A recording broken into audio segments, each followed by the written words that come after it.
एक छोटा सा लड़का रेलवे स्टेशन पर चाय बेचता था। पैसे कम थे, सपने बड़े थे और आज वही लड़का दुनिया के सबसे पावरफुल लीडर्स में से एक है। कैसे हुआ ये पॉसिबल? चलिए जानते हैं नरेंद्र मोदी की पूरी कहानी। नरेंद्र मोदी का बचपन। नरेंद्र मोदी का जन्म 17 सितंबर 1950 को गुजरात के मेहसाणा जिले के छोटे से शहर वाडनगर में एक साधारण परिवार में हुआ। उनका परिवार आर्थिक रूप से कमजोर था, जिसके कारण उन्हें बहुत छोटी सी उम्र में ही मेहनत करनी पड़ी। उनके पिता दामोदर दास मोदी वाडनगर रेलवे स्टेशन के पास चाय बेचते थे। छोटे नरेंद्र भी अपने पिता की हेल्प करते थे। सुबह सुबह उठकर चाय बनाना, स्टेशन पर बेचना, स्कूल के बाद और छुट्टियों में वे और उनके भाई रेलवे स्टेशन पर और बाद में ट्रेन पे चाय बेचते थे। उन्हें बचपन से ही तर्कशास्त्र और वाद विवाद में रुचि थी और वे पढ़ाई के साथ साथ स्थानीय लाइब्रेरी में काफ़ी समय बिताते थे। वो एनसीसी में भी थे। डिसिप्लिन उनकी लाइफ का पार्ट बन गया। छोटी एज से ही उन्हें देश के लिए कुछ करने का जज्बा था। आरएसएस और वैचारिक आधार। Turning point. वे 8 साल की उम्र में राष्ट्रीय स्वयंसेवक संघ आरएसएस से जुड़ गए थे। उन्होंने बहुत कम उम्र में अपना जीवन समाज सेवा के लिए समर्पित करने का फैसला लिया और 17 साल की उम्र में घर छोड़ दिया। वे इंडिया के अलग अलग हिस्सों में घूमने लगे, हिमालय तक गए, साधु संतों से मिले, स्पिरिचुअलिटी को समझा। ये फेज उनकी पर्सनैलिटी को कंप्लीट चेंज कर गया। Self discipline, clear thinking, life का पर्पस। 1971 में वे आरएसएस के प्रचारक बन गए। प्रचारक के रूप में उन्होंने वर्षों तक साइकिल से यात्रा की, गुजरात के गांवों में संगठन को मजबूत किया और कड़ा अनुशासन सीखा। राष्ट्रवाद की भावना सीखी।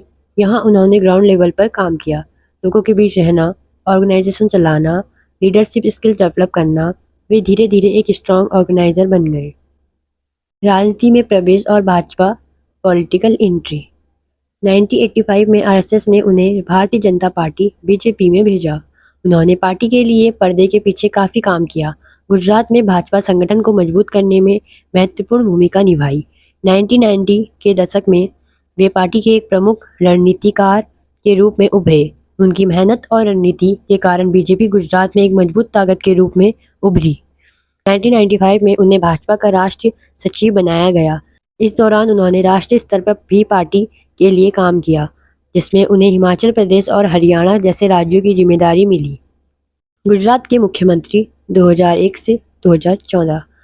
2001 में गुजरात में भूकंप के बाद और खराब प्रशासनिक हालातों के बीच पार्टी ने उन्हें गुजरात के मुख्यमंत्री के रूप में भेजा, जो उनके राजनीतिक जीवन का सबसे बड़ा मोड़ था।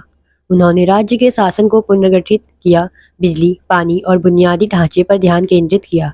उनके शासनकाल में गुजरात को एक विकास मंडल के रूप में देखा गया, जिसने उन्हें राष्ट्रीय पहचान दिलाई।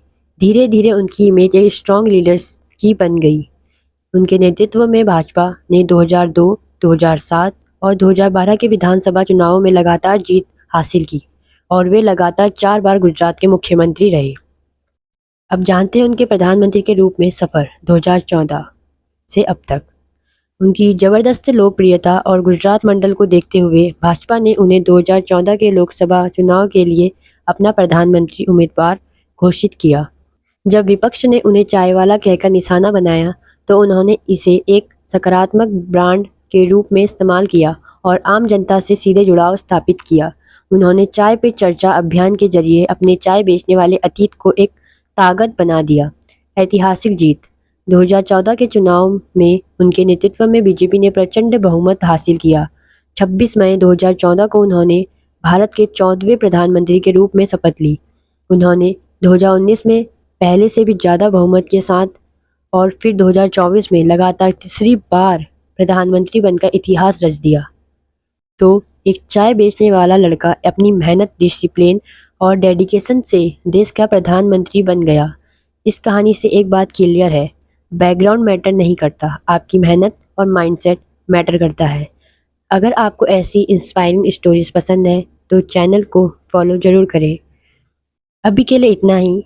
मिलते हैं आपसे ऐसे ही किसी महान व्यक्ति की चर्चा पे। धन्यवाद।